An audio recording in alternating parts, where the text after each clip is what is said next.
Um ótimo começo de tarde para você que sintoniza a TV Cultura Litoral nesta quarta-feira molhada, 31 de maio de 2023. Seja bem-vindo ao Jornal Litoral. Molhada porque a chuva não deu trégua desde a madrugada e ela segue incessante. Nós temos imagens de algumas cidades aqui da nossa região que estão sob influência deste clima. Essa é a cidade de Praia Grande, saída da cidade de Praia Grande ali, para quem está na Avenida Ayrton Senna da Silva, próximo ao shopping. Logo cedo, muita chuva e, claro, congestionamento para o pessoal que estava saindo da Praia Grande. Essa aí é a marginal, né? Pista marginal na rodovia não, essa sim é rodovia Anchieta. Na verdade, então, trocamos a imagem. Entrada de Santos, rodovia Anchieta, Avenida Martins Fontes, em Santos, também bem complicada na manhã desta quarta-feira, manhã bem cinzenta, chovendo demais. Santos, então, com trânsito super complicado. Final do elevado Aristides Baixo, também com trânsito. Isso aí é o Canal 2, perto da Vila Belmiro. Chuva, mais chuva e dá-lhe chuva nisso. A gente tem explicação para esse fenômeno. A gente conversou com o Rodolfo Bonafim sobre esse clima. Por que chove tanto? Então, eu vou pedir para o nosso diretor, Davidson Carlos, soltar o porquê dessa chuva.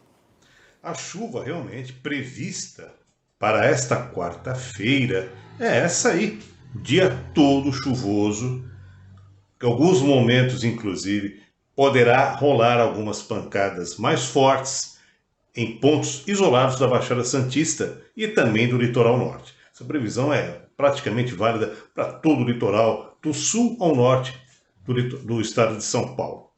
Agora, isso está sendo causado não mais por aquela frente fria. Aquela frente fria já foi embora, não tem mais. Ela passou, causou uma chuvinha aí, abaixou a temperatura, porque tinha uma massa de ar frio atrás dela, ok? Agora é outra coisa, é uma área de baixa pressão. Área de baixa pressão, para que todo mundo entenda facilmente, é como se fosse um sorvedouro, entendeu? Assim, como se fosse um ralo de pia. Tá? Não tão assim acentuado, porque aí já seria um ciclone, tá? Aquela coisa toda, mas é uma área de baixa pressão. Ela concentra justamente nesse ralo, vamos dizer assim, tá? Muita umidade, mas muita umidade mesmo. Então é isso que está causando a chuva. Mas a notícia boa é que ela também vai se dissipar logo. E a partir de amanhã o tempo já começa a dar os primeiros sinais de melhoria. Ainda deve ter um pouquinho, assim, chuvisco, pode até rolar um mormacinho ainda em alguns momentos, e a partir de sexta-feira que o tempo começa a se firmar mais um pouquinho, e a temperatura até sobe mais um pouco. Ok, gente? Frio intenso por enquanto não. É isso aí. Então... Pois é, então, frio por enquanto, faltando um pouco menos de um mês para o inverno, o frio ainda não pintou, né? Tem até informação aqui da Defesa Civil de Santos, mandou uma nota para a gente, informando o seguinte, que o índice pluviométrico das últimas 72 horas aqui na cidade de Santos é de 86,4 milímetros. E o acumulado deste mês de maio é de 173 milímetros. Morros estão em estado de atenção, tá, pessoal? Mas não tem registro de ocorrência grave aqui na cidade de Santos.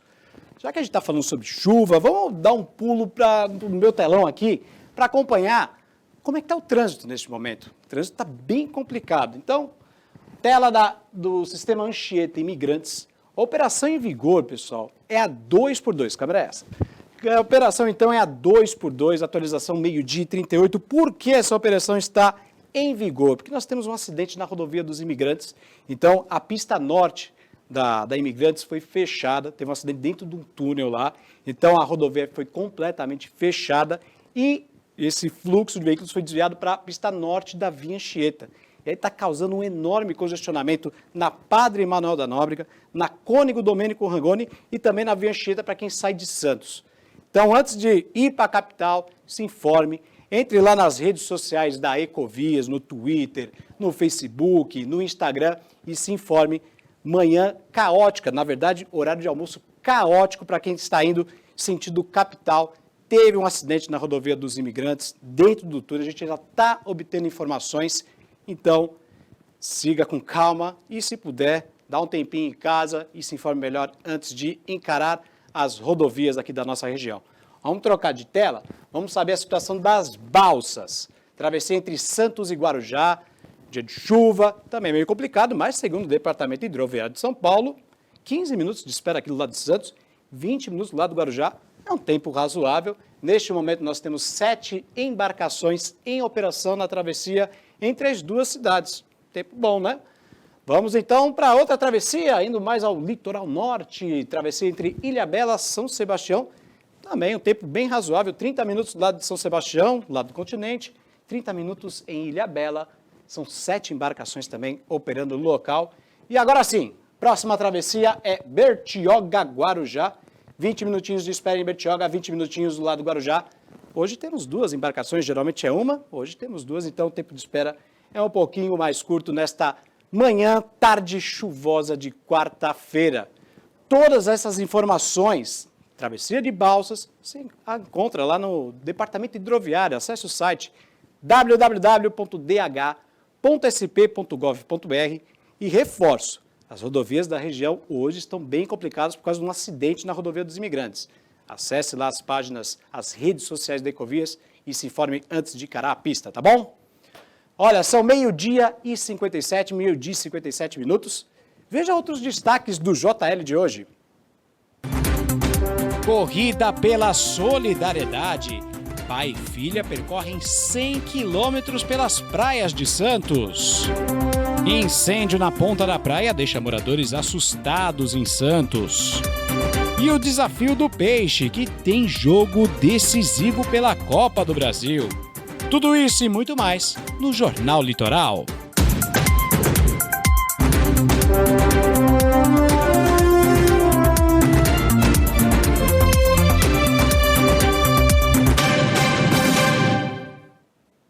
E o elevador localizado na nova passarela de travessia de barcas entre Santos e Vicente de Carvalho foi vandalizado. A Amanda Oliver está no local e traz as informações para a gente. Isso mesmo, Tiago. O elevador aqui da passarela que dá acesso à travessia de barcas Santos Vicente de Carvalho foi vandalizado e o equipamento não está funcionando. Eu vou pedir para o nosso cinegrafista Alexandre Rodrigues mostrar a situação para vocês. Como podem ver, tem bastante estilhaço no chão. De acordo com a autoridade portuária de Santos, que é responsável pela estrutura, um indivíduo apedrejou o elevador na madrugada da última segunda-feira, dia 29. Ele foi identificado pelas câmeras de segurança e detido pela guarda portuária, sendo conduzido ao distrito policial. Como eu já mencionei, o equipamento não está funcionando e pessoas com mobilidade reduzida estão sofrendo muito, precisando utilizar a faixa de pedestres. Com você, Thiago. Eita, situação complicada então aí na travessia. A nova passarela, na verdade, né, que a autoridade portuária construiu em parceria com a prefeitura, vários órgãos aí do porto. Infelizmente, por conta do vandalismo, o pessoal está sofrendo aí para utilizar esse serviço. 13h, pessoal. E o município de Bertioga está oferecendo um novo serviço de atendimento às gestantes e às mães da cidade. Pensando nas gestantes e nas mães que acabaram de ter bebês, a Prefeitura de Bertioga lançou o Alô Mamãe Bertioguense, que é um sistema de comunicação que tem o objetivo de conectar de forma mais fácil as enfermeiras com as grávidas e puérperas do município. Elas vão ter a oportunidade de ter um atendimento à distância para tirar as principais dúvidas ao momento que demanda um olhar mais atento e cuidadoso. Ele é um programa em que nós temos 2 enfermeiras especializadas em atendimentos à gestante e à puérpera, e a gente faz o monitoramento dessas gestantes desde o início do pré-natal até o final da gestação, até o acompanhamento com o RN depois do nascimento. Conforme as gestantes chegam na unidade básica e abrem o pré-natal, realizam o teste a diagnosticar a gravidez, elas são encaminhadas para nós, o espaço fica lá no Centro Especializado de Saúde da Mulher, onde ficam 2 enfermeiras, né, que realizam essas ligações. Então, todos esses dados vêm dessas gestantes para nós.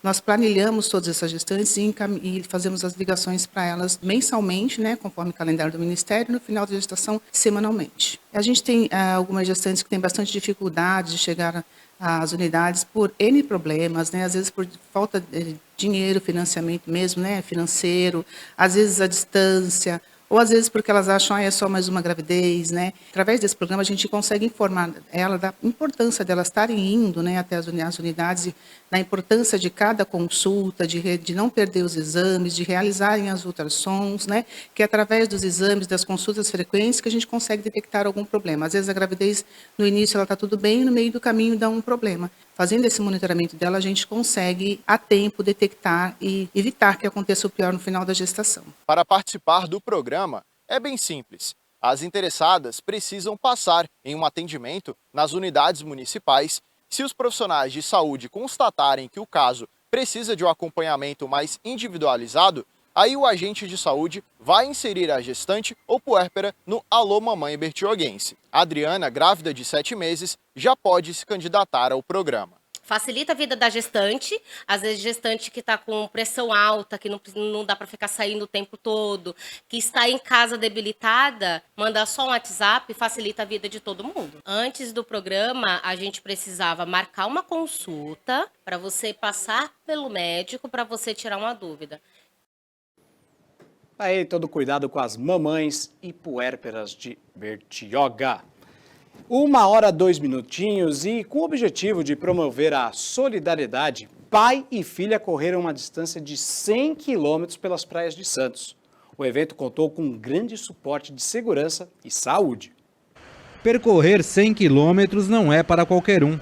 Porém, a imensa distância se torna pequena quando o destino é a solidariedade. Ainda mais quando ela ocorre em família.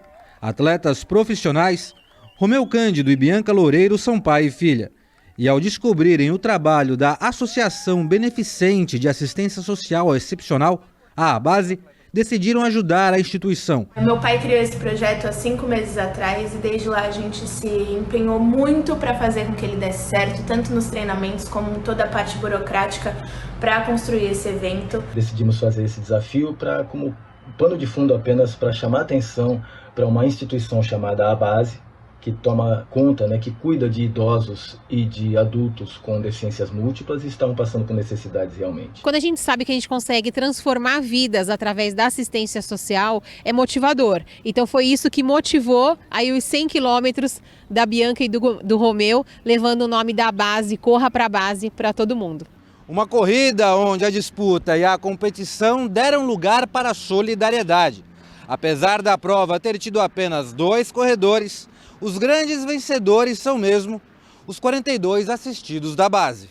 O evento contou com um grande suporte de segurança, as ambulâncias da Nova Emergências, empresa de atendimento 24 horas que atua em diversas regiões do estado e também na Baixada Santista. É um serviço assim muito interessante, porque a gente presta o primeiro atendimento, seja ela uma vítima de um acidente na rua ou até mesmo na residência, O forte mesmo da Nova Emergências é o transporte de pacientes intra-hospitalar.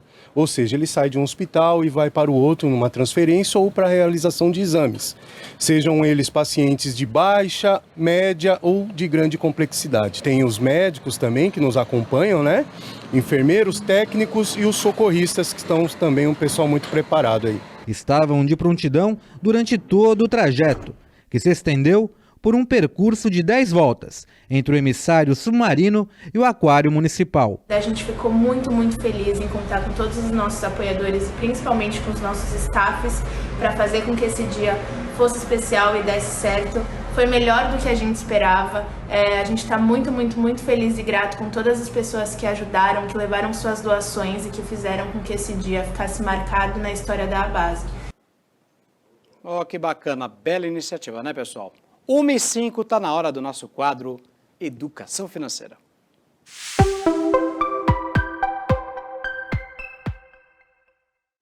Muito bem, para falar sobre o assunto, eu recebo Juliana. Olá, Tudo Thiago, bom, Ju? tudo bem? E participa toda quarta-feira aqui do nosso quadro Educação Financeira. Ô, Ju, Juliana Lima, não falei teu sobrenome, Juliana Lima. Ju, educação financeira não será um assunto para adultos, Não são eles que lidam com o dinheiro. Tem projetos aqui em Santos que querem criar esse hábito para as crianças também. Por favor, explique para o pessoal sobre isso. Thiago, boa tarde a todos. Tiago, assim, adultos não nascem grandes. Sim.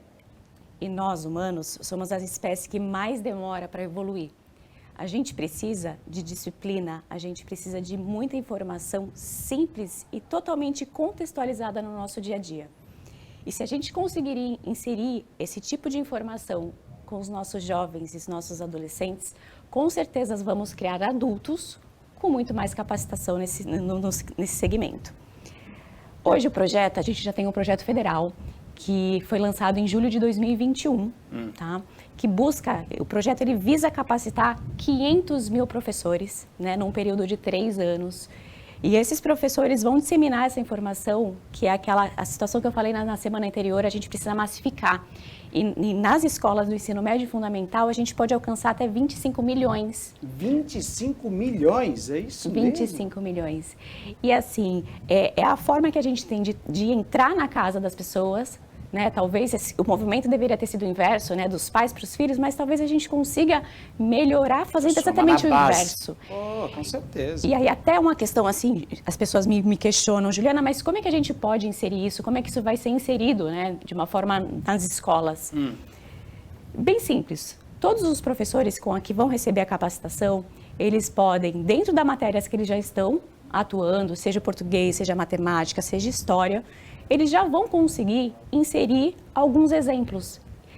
Eu acho que a matemática é o mais fatídico, né? E é talvez até o mais fácil da gente lidar. Mas vamos dar um exemplo. Claro. Atualmente a gente tem um problema de matemática no seguinte contexto. Joãozinho comprou 2 maçãs, comeu uma. Quantas que ele vai ficar? Quando a gente vai inserir educação financeira, o financeiro, o monetário, a gente é só mudar assim. Joãozinho tem 10 reais. Quantas maçãs ele pode comprar? E essa escala de dificuldade vai de acordo com a faixa etária, né? A gente pode começar com a conta de mais ou menos, a gente pode com a de divisão, com a de utilização de cartão de crédito, com a questão do consumo consciente, né? Porque o consumo consciente, será que ele precisa comprar esta maçã? Será que ele precisa dessa quantidade de maçã? Então é dessa maneira lúdica, em todas as faixas etárias, que a gente pretende colocar realmente esse projeto para rodar. Esse projeto, então, essa fórmula, né, que vocês querem inserir para as crianças, está inserida aqui em Santos também. Isso. Santos, a gente fala das 9 cidades da Baixada Santista, né? E a gente tem uma parceria com a VBS, né? Que é a União dos Vereadores da Baixada Santista. Opa. Isso, o seu Pedro, né? O Pedro Garopalo. A gente tem o apoio também da Audrey Cleis. Então, a gente tem, para tentar antecipar todo esse processo, que é um processo federal, a gente já tem um cronograma de palestras e informações, desde os vereadores até os professores. Então, a gente está montando grandes polos nas 9 cidades da Baixada Santista para exatamente chegar e falar com essa população e, quem sabe, a gente consiga também atuar diretamente com os pais. Então, trazer de forma simplificada a informação para todos, a gente acredita que realmente vai ser a melhor forma da gente trazer um Brasil melhor. Com certeza. Juliana, nosso tempo é curto. Obrigado pela sua participação. Até semana que vem. Você volta, com certeza. Até mais. Então, essa é Juliana Lima no quadro de Educação Financeira. E você pode rever a entrevista da Juliana aqui conosco no nosso canal no YouTube. Acesse youtube.com/Jornal Litoral. Vou repetir para você. youtube.com/Jornal Litoral. 1h10. Veja a seguir as informações do portal Costa Norte, da página do Viver em Santos e uma entrevista com o diretor-presidente da Fundação Parque Tecnológico de Santos, Eduardo Bittencourt. 1h10, pessoal. Voltamos já.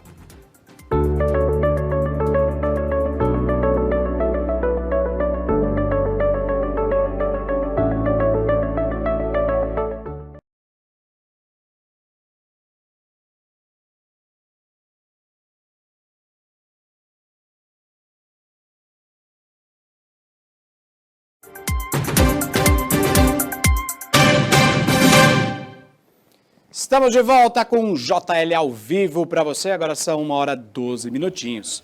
Vamos conferir o que é notícia no portal Costa Norte? Então vamos falar com o meu amigo Matheus Alves, tá faltando S, Matheus Alves, que nos fala as manchetes de hoje. Boa tarde, Matheus. Boa tarde, Thiago. Boa tarde você de casa. Sejam muito bem-vindos ao Destaques do portal Costa Norte. Tiago, a gente vai começar falando sobre uma entrevista, né? A Flávia Pascoal ela concedeu uma entrevista exclusiva para o Sistema Costa Norte de Comunicação e agora a gente vai conferir um trecho da fala da ex-prefeita de Ubatuba, né, que sofreu um processo de cassação nesta semana.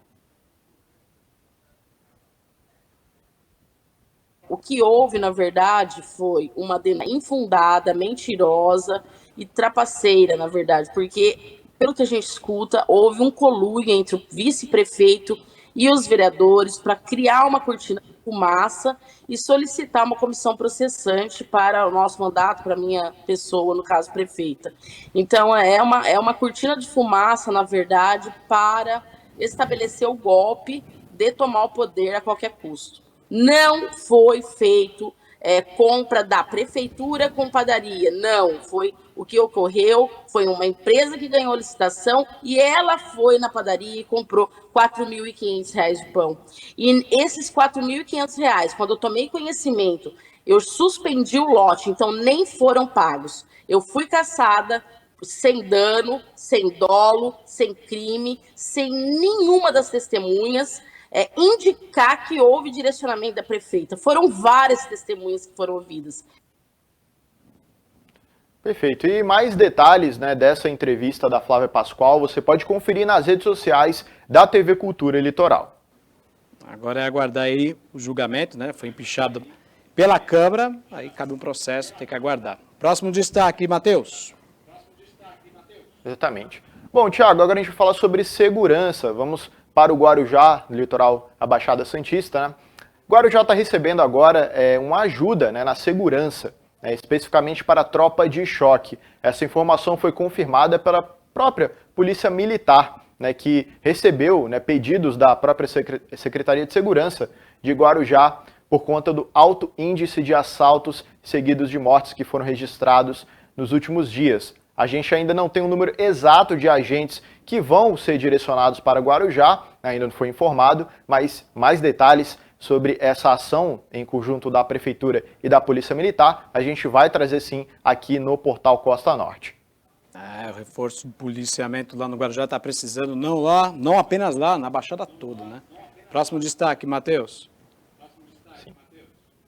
E, Tiago, para a gente finalizar o destaque do Portal Costa Norte, vamos lá para o litoral norte de São Paulo, né? Um caso, né, repercutiu muito nas redes sociais, né, relacionado com a mulher e a filha dela, né? No caso, as duas foram agredidas, né? Segundo as vítimas, foram agredidas pela proprietária de um bar e também funcionários. Né? Tudo isso aconteceu depois que a mulher ela foi questionar uma suposta cobrança, né? E nesse momento houve um desentendimento ali, houve xingamentos e uma funcionária chegou repentinamente e empurrou, né, essa mulher da escada. Ela acabou batendo a cabeça e sofrendo um ferimento na parte superior da cabeça e acabou ficando inconsciente também. Né? Foi nesse momento que a filha dela chegou, né, e também foi agredida por funcionários desse estabelecimento.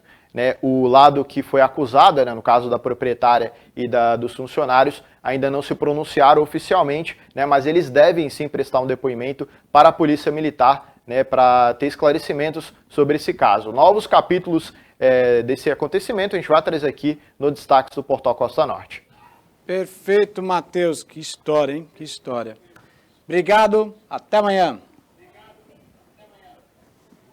Esse foi Matheus Alves, ao vivo de Bertioga. E já que estamos surfando na internet, acompanhe comigo o que bomba na página do Viver em Santos e região nas redes sociais. Abrimos com a informação que, para combater a onda da violência, lá no Guarujá, que inclusive o Matheus falou, a Polícia Militar tomou providências. Nós temos essa imagem aí nesse telão. Imagens, por gentileza, temos a imagem? Temos sim. Não, na verdade essa aí é da Avenida Ana Costa, sem problema. Vamos seguir então. Isso é um destaque então a respeito de um buraco que abriu agora há pouco ali na Avenida Ana Costa, próximo ao Colégio São José, ali próximo à rua Goiás, no Gonzaga. Esse caminhão ficou entalado com um buraco na Avenida Ana Costa. Segundo informações, um guincho já foi chamado, né? Inclusive tem a foto aí, um guincho, acho que da CT, que está removendo esse caminhão que ficou entalado no meio da Avenida Ana Costa, na manhã desta quarta-feira. Mais um buraco na cidade de Santos, né? Rua Goiás, que sofreu tanto, agora a Avenida na Costa, ali próximo desse cruzamento. Outro destaque é, então, sim, o reforço da Polícia Militar na cidade do Guarujá. Tropa de choque está na cidade para tentar combater o crime na cidade imediata. O coronel, o comandante, na verdade, o comandante-geral da Polícia Militar no estado de São Paulo, o coronel PM Cássio Araújo de Freitas, então, informou que haverá um reforço da tropa de choque na cidade do Guarujá, inclusive com blitz pela cidade toda, para combater a criminalidade lá no Guarujá. Realmente, vários casos de violência na cidade, está assustando moradores e também turistas, né? Pessoal, tem mais um destaque. Sim, tem mais outro destaque no Viver em Santos, um vídeo que nós temos do incêndio. Opa, agora sim, vamos lá. Tem um incêndio que aconteceu ontem, lá na ponta da praia, em Santos. Temos imagens delas também, né, senhor Davidson Carlos? Não temos? Daqui a pouquinho a gente mostra para você, mas ontem nós tivemos um incêndio na ponta da praia, em Santos, que assustou muita gente. O Corpo de Bombeiros esteve lá, cobriu a ocorrência, apagou o incêndio, ninguém ficou ferido, então está tudo bem tranquilo a respeito disso, tá? A gente vai fazer uma nova atualização a respeito dessa informação e até o final do jornal a gente informa para você, tá bom? Agora são 1h19. Temos a imagem agora? Sim, temos a imagem então do incêndio que atingiu um comércio na ponta da praia em Santos. Esse incêndio que atingiu uma loja de produtos esportivos, pessoal. Foi na Avenida Bartolomeu de Gusmão, lá no bairro da Ponta da Praia. Segundo o Corpo de Bombeiros, ninguém ficou ferido. A página do Viver em Santos, inclusive, chegou a publicar que as pessoas inalaram fumaça e tal, mas, segundo a corporação, não houve uma ocorrência muito grave, então ninguém precisou ser removido para hospitais e mesmo unidades de pronto atendimento aqui na cidade de Santos em relação a esse incêndio, tá? 1h20. Acesse a página. Opa, então continue aí nessa câmera aqui, ó. Acesse a página do Viver em Santos nas redes sociais e fique muito bem informado, pessoal. facebook.com/Viver em Santos e região e no Instagram procure o @Viver em Santos, tá bem? Agora sim, relógio, 1h21.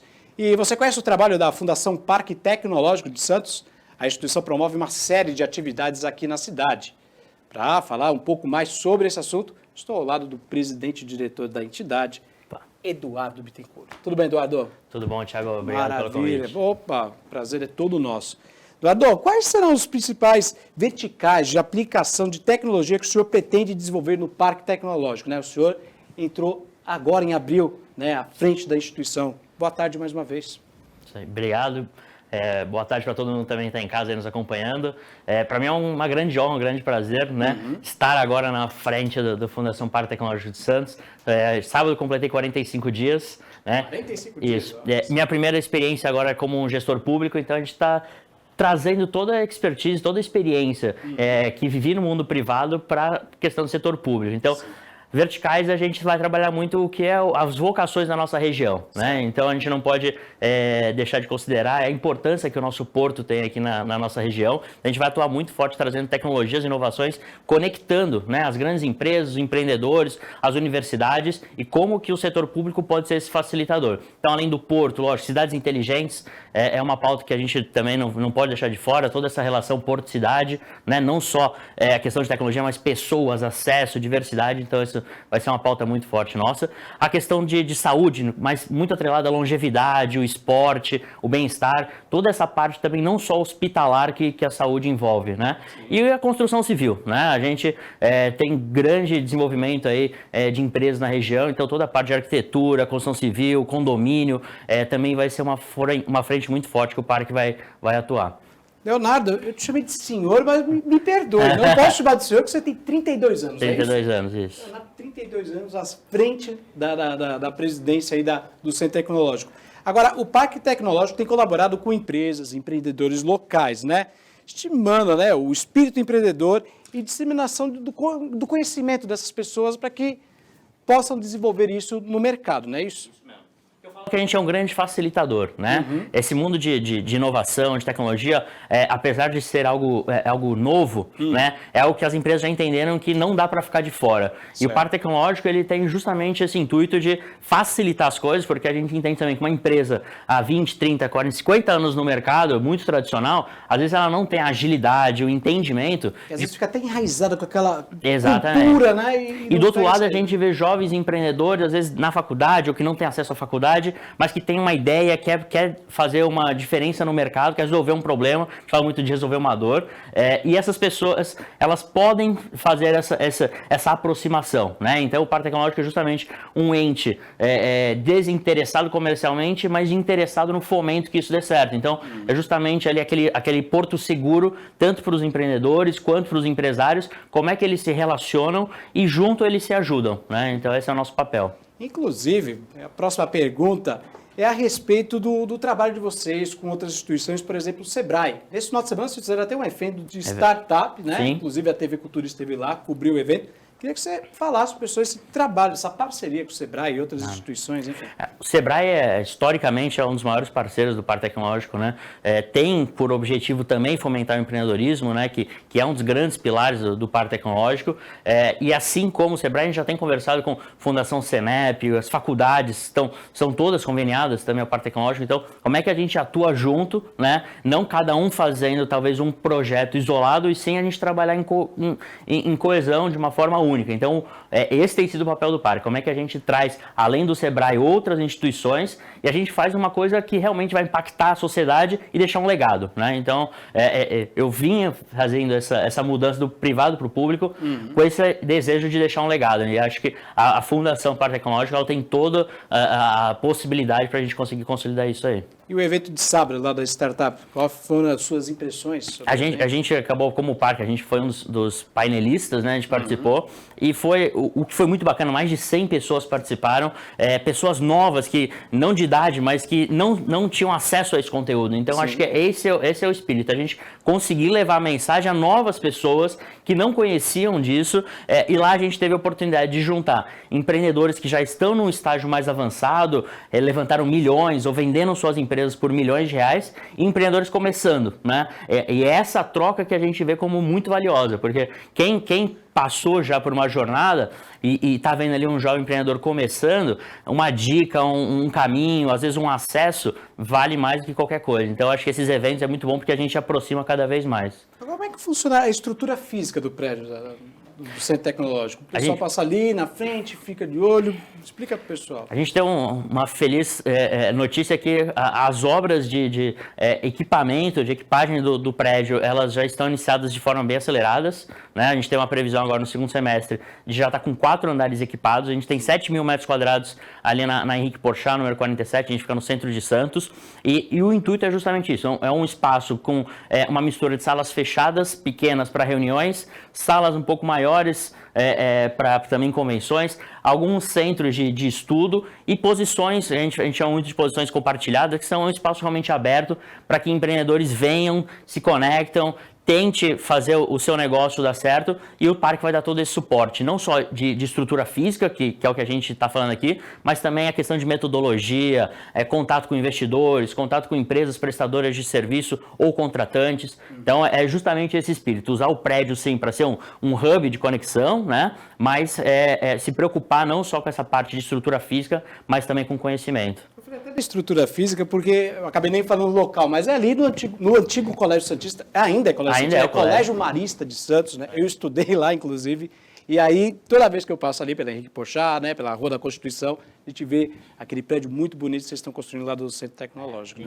A gente tem agora essa meta realmente de ocupar, né, dar realmente essa alma, e para a gente é uma feliz coincidência, a gente está no mesmo terreno ali, então são 700 crianças ali dando vida também, e que a gente deseja que projetos que saiam dali depois venham para o parque. Então a gente também já está começando a conversar para entender, fazer feiras existe lá dentro o parquinho tecnológico, né, dentro do Colégio Santista, cada vez mais a gente tem essa interação para que seja um caminho natural fundamental o jovem que está ali num colégio, ele já pensa em fazer um projeto e o Parque Tecnológico ser esse ambiente seguro para esse empreendedor tentar o seu negócio e vai conseguir junto com o nosso apoio. Você falou meio que do futuro, mas projetos. Temos mais projetos aí para frente?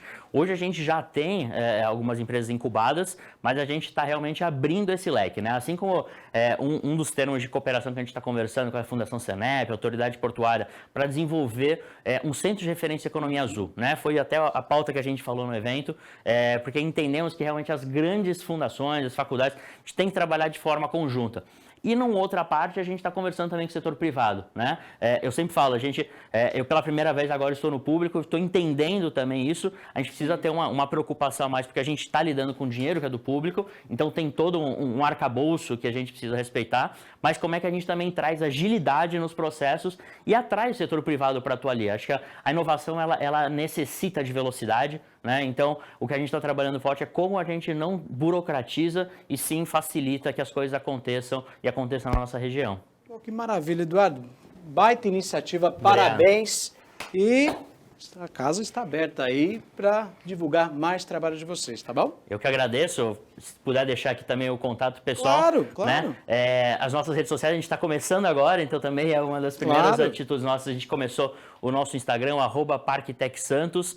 Abrimos um canal de e-mail exclusivo para conversar com a comunidade, é o comunidade@fpts.org.br.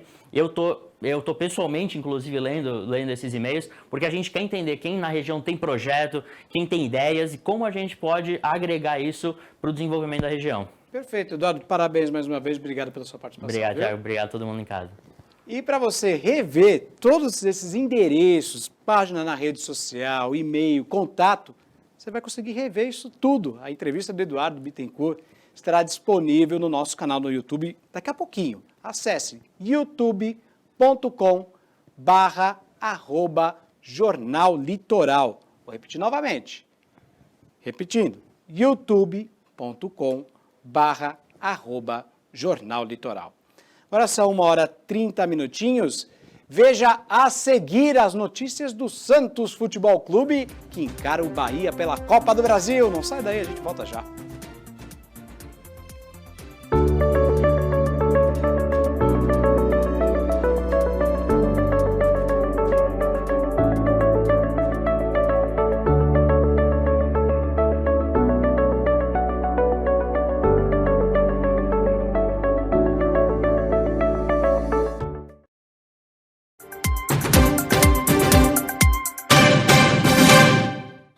Jornal Litoral de volta ao vivo para você e o assunto agora é cultura. O Teatro Cego vai apresentar a peça Clarear, Somos Todos Diferentes, na cidade de Cubatão. Para a gente entender um pouquinho mais sobre o tema, eu recebo aqui no nosso estúdio o Paulo Palado. Paulo Palado, olha só, Pedro, não sei de onde tirei esse Pedro, pessoal. Paulo Palado, boa tarde, Tudo mais bom, uma vez, Thiago, Paulo, como vai bem? você? Prazer Tudo recebê-lo ótimo. aqui na nossa TV Cultura Litoral, Jornal Litoral. Como é que funciona esse Teatro Cego? Quando veio o release para mim, eu fiquei curioso, ver como é que funciona isso. Por gentileza, explica para o pessoal em casa como é que funciona o trabalho de vocês. O Teatro Cego ele é um formato teatral, né? Nós temos 4 espetáculos nesse formato. Ele é um formato onde o espetáculo teatral acontece completamente no escuro, onde a plateia não fica separada do palco, ela assiste o espetáculo de dentro do cenário. Dentro do cenário? Dentro do cenário. Muito bem. E a gente se utiliza de outros sentidos que não a visão, né? Para que a peça seja compreendida. Então, o espectador vai sentir aromas, ele vai sentir sensações táteis, né? Ele vai, através da tridimensionalidade dos atores, da fala dos atores, ele vai compreender que tem um ator atrás dele, um ator em cima de uma escada.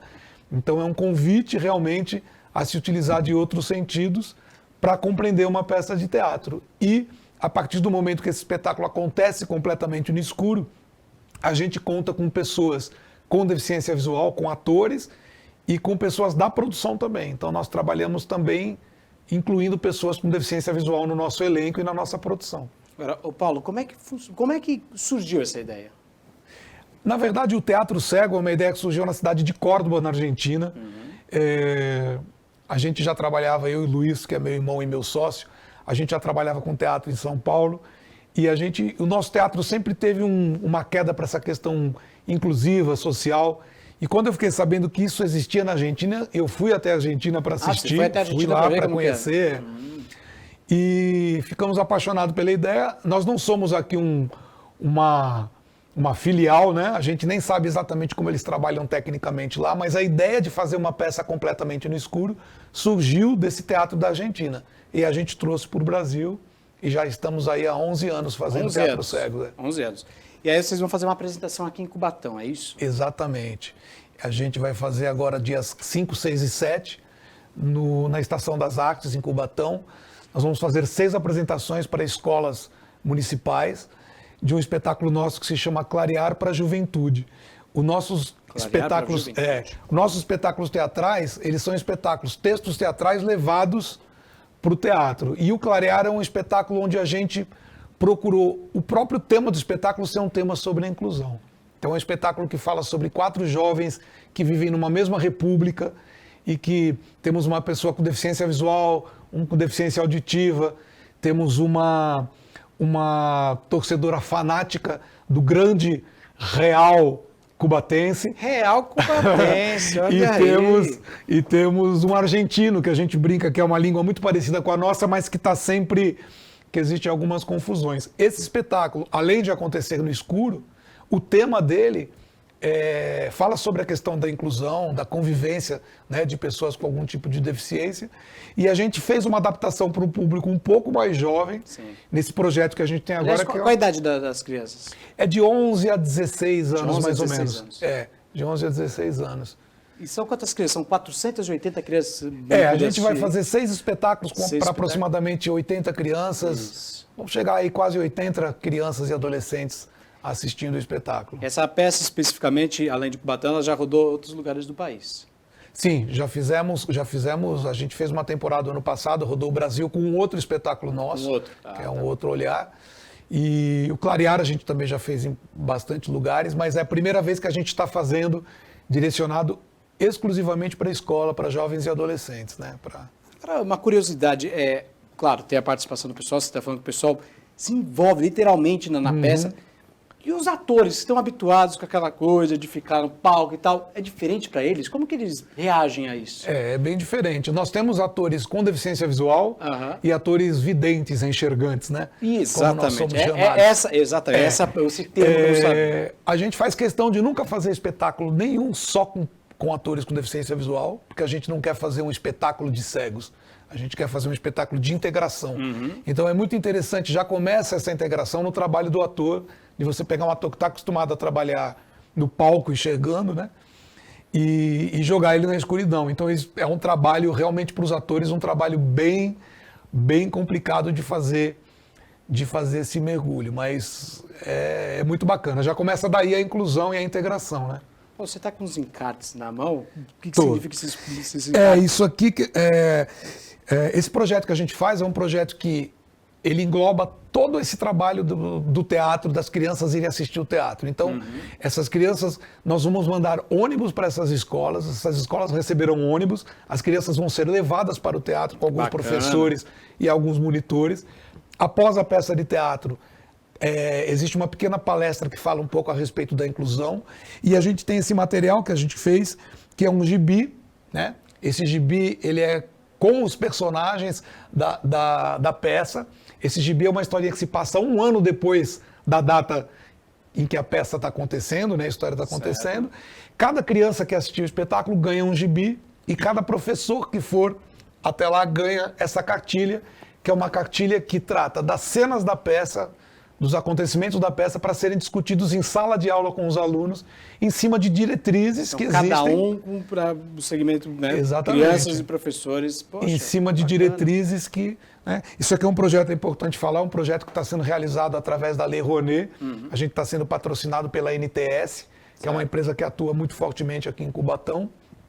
E Cubatão é a primeira cidade que vai receber esse projeto. Depois a gente vai para Juiz de Fora, a gente vai para o interior de Minas, para o interior do Rio e para o interior do Paraná com esse espetáculo. Maravilha, parabéns pela iniciativa. Peço até desculpas, chamei de Pedro no começo. Não tem problema, adoro o nome Pedro. Paulo Palado, diretor do Teatro Cega. vai ter a apresentação de Cubatão. Então, para a gente finalizar a nossa entrevista, a sua participação, por favor, faça um convite para o pessoal, então, para os alunos de Cubatão, para que assistam a peça. Então, vocês alunos... Acompanhem. Eu falei, assista não, pessoal.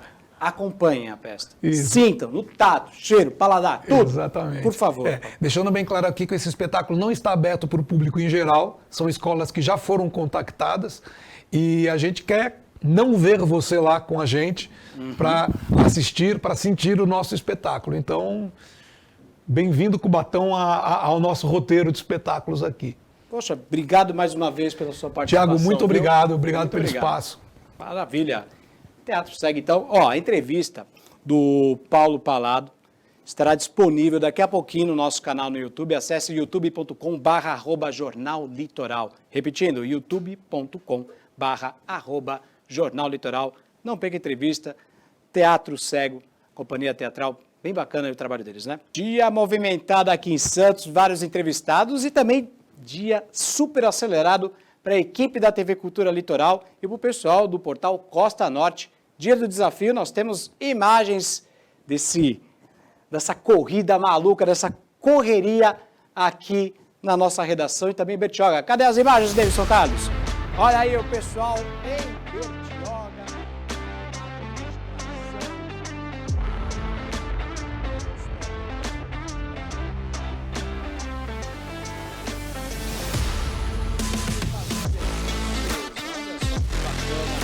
Então, pessoal lá de Bertioga, tem também a turma de Santos aqui. A turma de Santos não se esticou tanto assim, mas olha aí.